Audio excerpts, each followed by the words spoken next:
Yang berbahagia dan yang berhormat Datuk YB Nazmi Nik Ahmad, yang berbahagia Datuk Dr. Ching tu, dan juga Datuk Sri Dr. Manana daripada Kuala Lumpur, Mayor Kuala Lumpur, yang berbahagia Datuk Nur Hayati Awang, dan juga Miss Charlotte representative Petronas, as well as Datuk Hadi daripada KPK.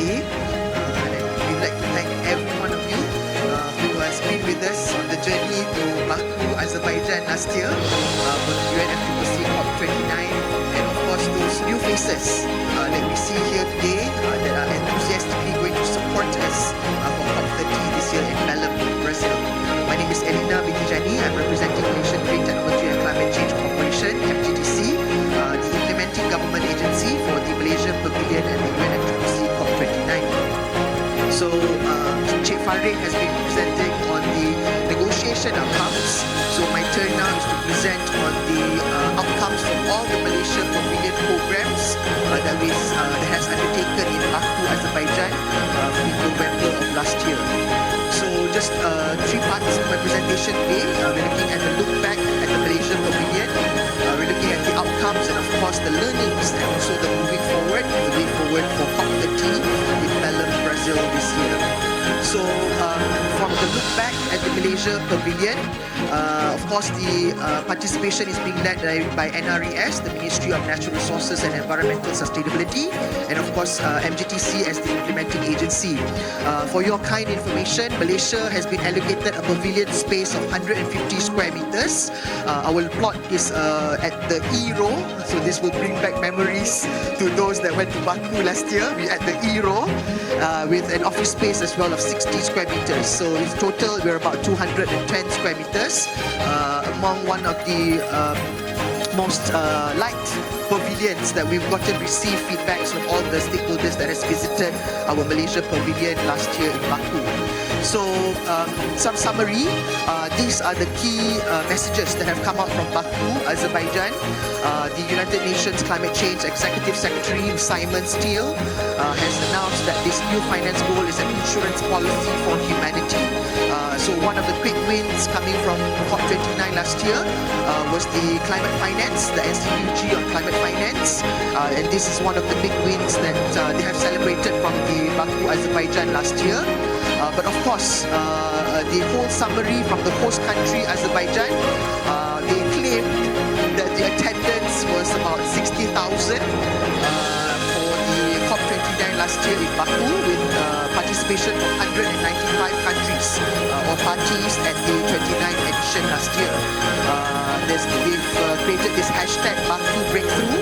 So the 3 big wins that came up from COP29 last year, it is the $1.3 trillion in terms of the finance goal that was set by the host country, and of course, as mentioned by Cik Farid earlier, the full operationalization of Article 6, 6.2 and 6.4, as well as the announcement of the full operationalization of the Loss and Damage Fund. So these were the 3 big wins from the COP29 last year. And what about us? What about Malaysia Pavilion and also the programs and the delegates that were with us in Baku last year? Our theme for COP29 was Shift for Sustainability, Climate Action Now. This was the national theme that was selected for the country. And these were the summary from all the participation that we have brought in from last year. So we had 313 delegates from Malaysia that has been supporting. This is coming from all the government ministries as negotiation officers. We had the public listed companies and of course our government linked companies, the Malaysian banks and financial institutions that have supported us, the SMEs, and of course the civil society organizations and the youth groups, and then also the Malaysians that were there around the region. We had 46 action-packed sessions, 10,000 estimated number of visitors to the Malaysia Pavilion. We had a total of 185 speakers for our programs, which comprises of 90 from C-suites, and we had the visitation of 10,000 from more than 89 countries that has come to the Malaysia Pavilion program. So we want to thank all the support that we have received from all the ministries.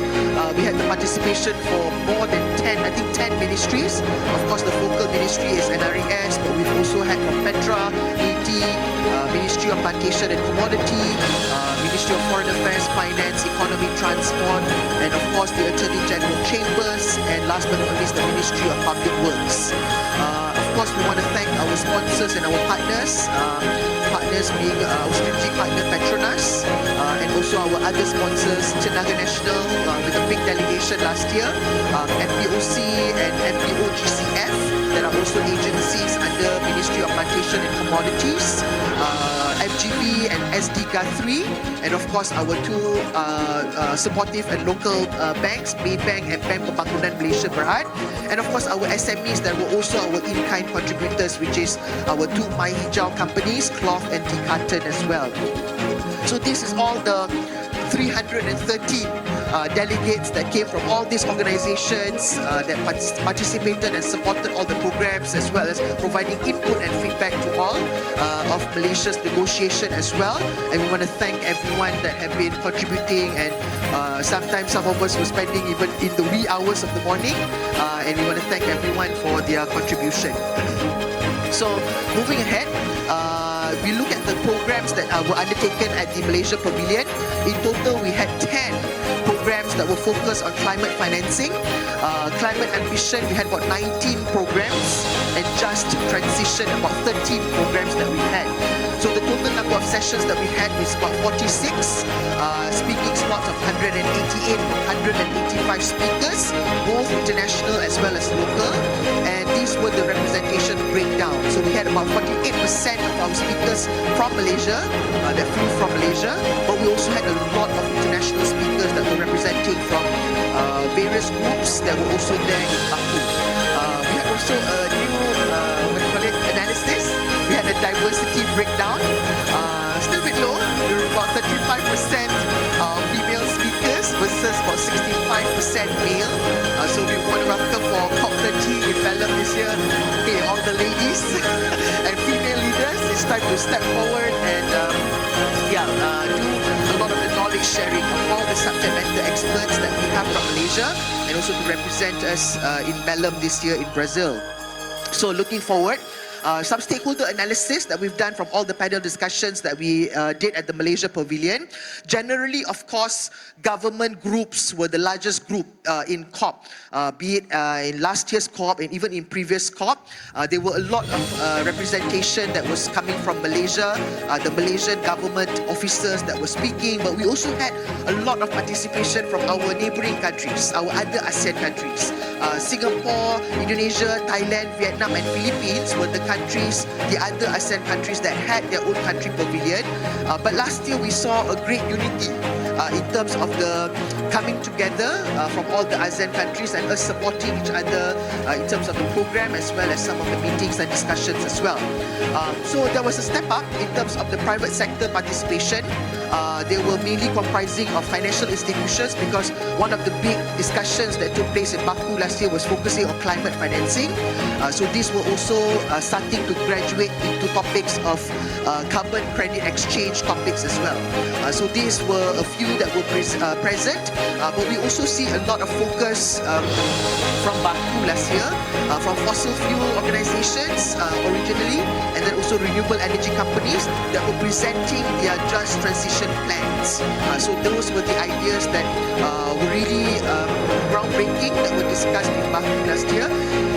And of course, we were looking also at a lot of the international and multinational organizations that played a role. These are a number of them coming from instruments under United Nations.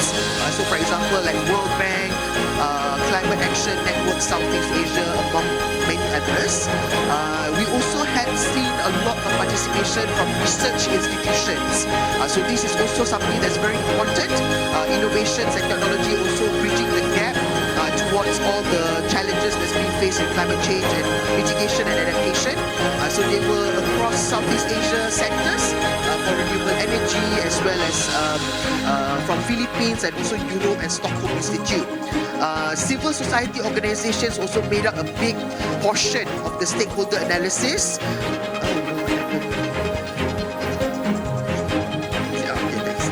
They balanced the panel discussions that we've had between all the other stakeholders, and also they brought forward the interests that's coming from the general public, from the community, and of course from the non-governmental organizations as well. But last year what we saw as compared to COP28 in Dubai, there were quite a lot of limitation for the civil society organizations to join due to financial constraints and also the logistical issue. So we might foresee some of that faced for this year in Brazil. So this is where we engaging early.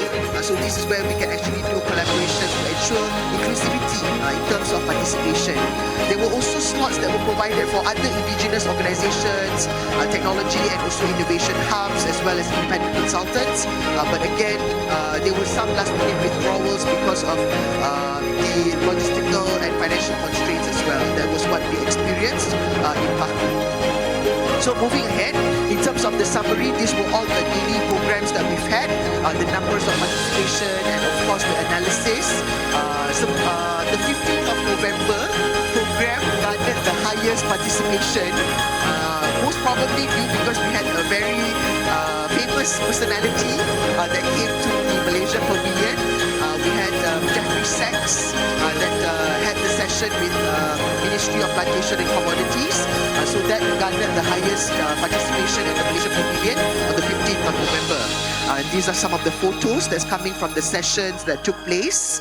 And then moving forward, the agreements, the documents of agreements, MOU, Memorandum of Cooperation, Memorandum of Agreement that were exchanged when we were in COP29 last year.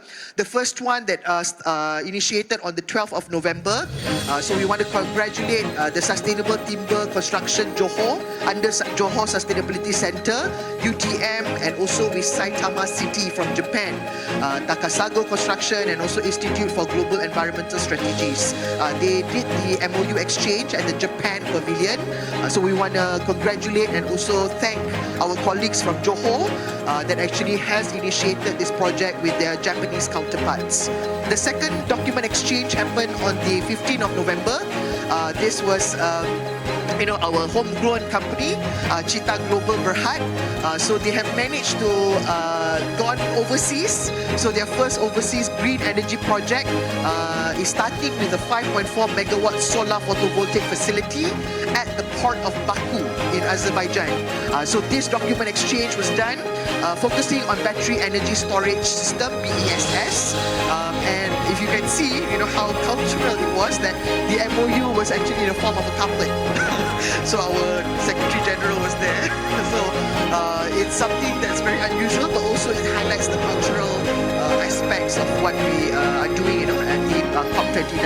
And interestingly, also the Director General of the Port of Baku and Tan Sri Norza that was representing Cita Global, actually they knew each other from badminton. They were both the president of badminton for their respective countries, and then B2B from badminton to business. So I must credit our Secretary General for coming up with this quote. So this was the MOU that happened. And then the third and final agreement that was exchanged was on the 18th of November, and this was quite pivotal. The Malaysia Carbon Market Association, MCMA, they have done a landmark partnership with key regional carbon market associations, the Singapore Sustainable Finance Association, Indonesia Carbon Trade Association, and ASEAN Alliance on Carbon Markets, and also the Thailand Carbon Market Club. With this MOU and MOC, this collaboration aims to develop a unified carbon framework known as the ASEAN Common Carbon Framework, ACCF. So we want to thank our colleagues from Bursa and also I don't know whether Dr. Reynard is here, but the MCMA who have been working tirelessly to actually execute this cross-border participation, as well as alliance with the other partners around the region. So we move to the next part. We also had visitation from a few high-level stakeholders. Of course, we had the UK Trade and Investment Minister, Lord Stephen Green, that visited our Malaysia Pavilion on the 14th of November.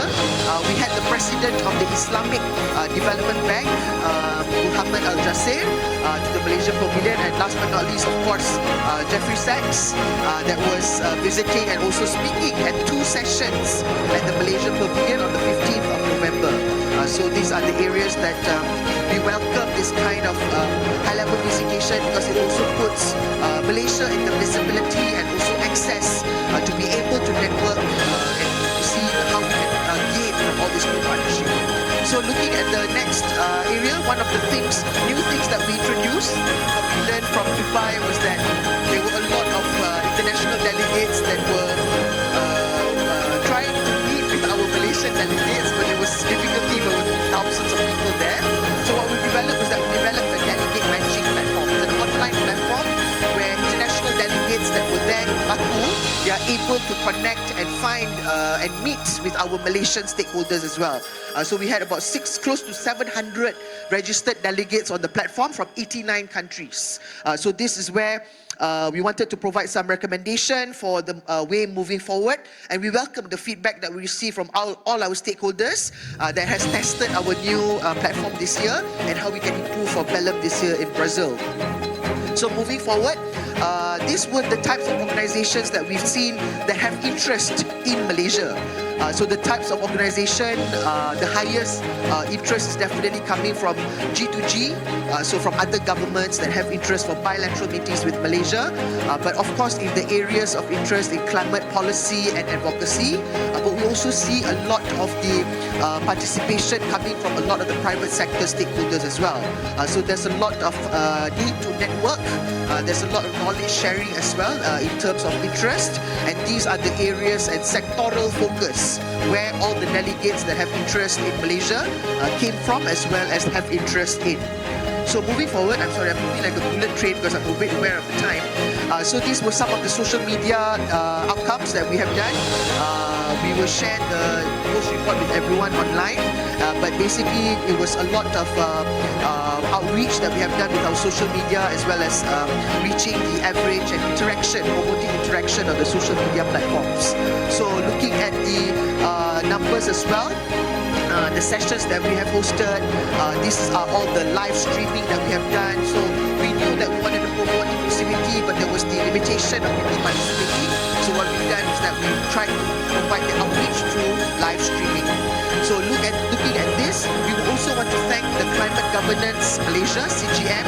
They did a virtual site event back to Kuala Lumpur, and we streamed it to Baku, and they have attracted a number of attendees and also participation and even interest from those that were there in Baku. So we want to thank CGM for helping to organize this session. So these are the numbers for our visibility in the media. Our PR value was about 33 million ringgit. This was something new in terms of outreach and the number of clicks and views. Literally, all our press releases and our announcements and our social media outreach, there were 7.44 billion views. So it's either the same people clicking millions of times to see themselves, or but yeah, it's a lot of views that have been going around on our social media, as well as our print and broadcast and social channels. So these are some of the items that can be seen. Our YB minister was also advocating a lot and working tirelessly to actually promote Malaysia in Baku at COP29, and also engaging with a lot of the international media to gain the visibility for Malaysia as part of the developing countries represented in Baku. And of course, looking at the differences. Year on year, we keep on learning from what we have done in the previous COP, and how do we bring better value, and of course looking at the better visibility and participation of Malaysia as part of the COP Paris Agreement. So how can we improve from, how have we been improving from Dubai to Baku?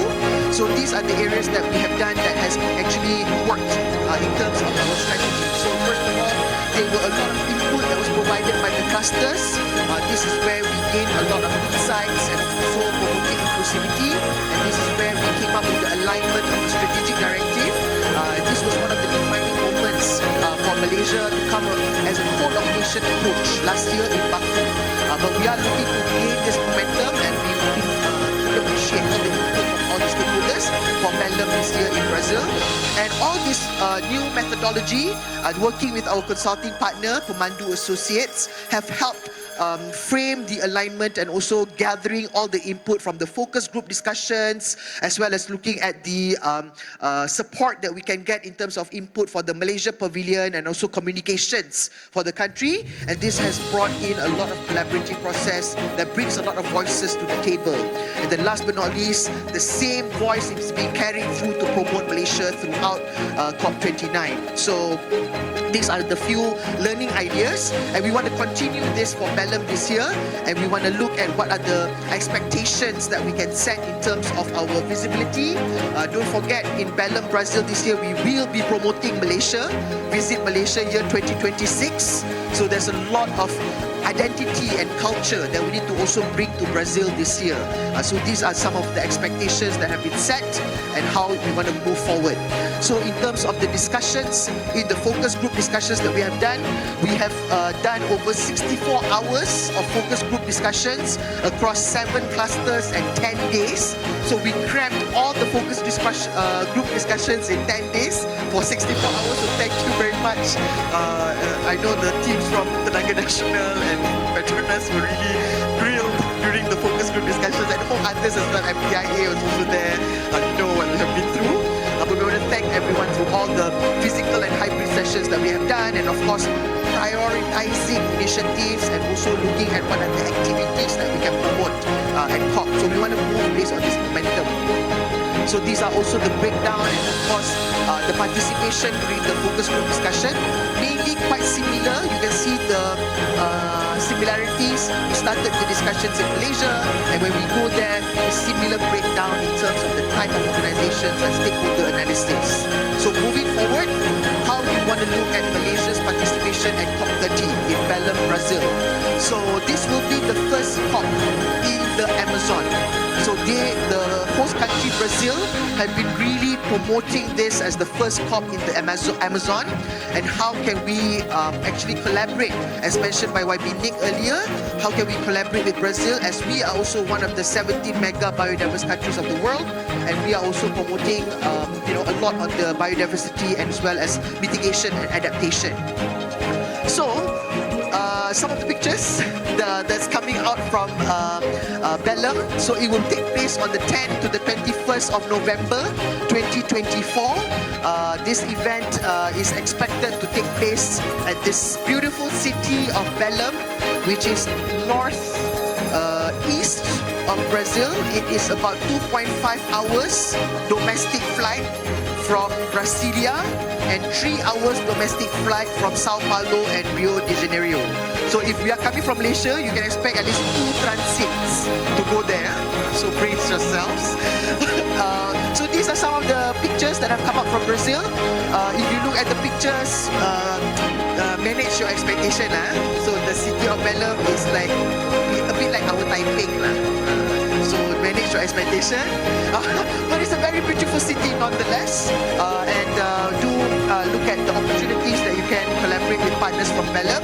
The main themes that they're focusing on will be reducing GHG emissions, adaptation to climate change discussions, continuing the climate finance, focusing on renewable energy technologies and low carbon solutions, of course forest and biodiversity and climate justice. So there will be a lot of civil society organizations as well in Brazil that we are expecting. So Malaysia Pavilion, definitely with the ASEAN Chairmanship, we want to call for enhanced cooperation with our member countries from ASEAN, as well as urging more decisions on key areas that we can go together as an ASEAN bloc. So this is where through all the clusters, we are hoping that the focus group discussions this year will be focusing a lot on the ASEAN focus and then aligning to the overall theme of Malaysia going to Brazil. So I'm just about to finish, so I'm not taking that long. So of course, our head of delegation at this point in time is YB Nick, but he's working very hard to get our PMX, but manage your expectations. So head of delegation YB Nick, and we're expecting all our partners to come and join us, and even more partners to be with us for COP30 in Belém, Brazil, as well as all the other organizations as well. So these will be the actions and the propositions that we are proposing to all stakeholders. We want to reach out to all the international delegates while we're there and doing the engagement and partnership and collaborations, but of course looking at a structured 2 weeks program for when we are in Belém, Brazil, getting connected, engaging daily on high-level thought leadership sessions, showcasing Malaysia's best practices. So we want to do also call for the SMEs, Malaysian SMEs to come forward to ketengahkan or put forth your technology and innovation, and of course attracting all the other cultural performances promoting the Visit Malaysia Year 2026. Some of the pictures from Belém, Baku, we're still in Baku, giving a thanks for everyone that's there in Baku, Azerbaijan, and of course we want to thank everyone and all the stakeholders that have been with us, and call upon for everyone else to join us for Belém, Brazil this year. Thank you very much. Thank you, Ms. Elina Jani, for the insightful presentation. Kindly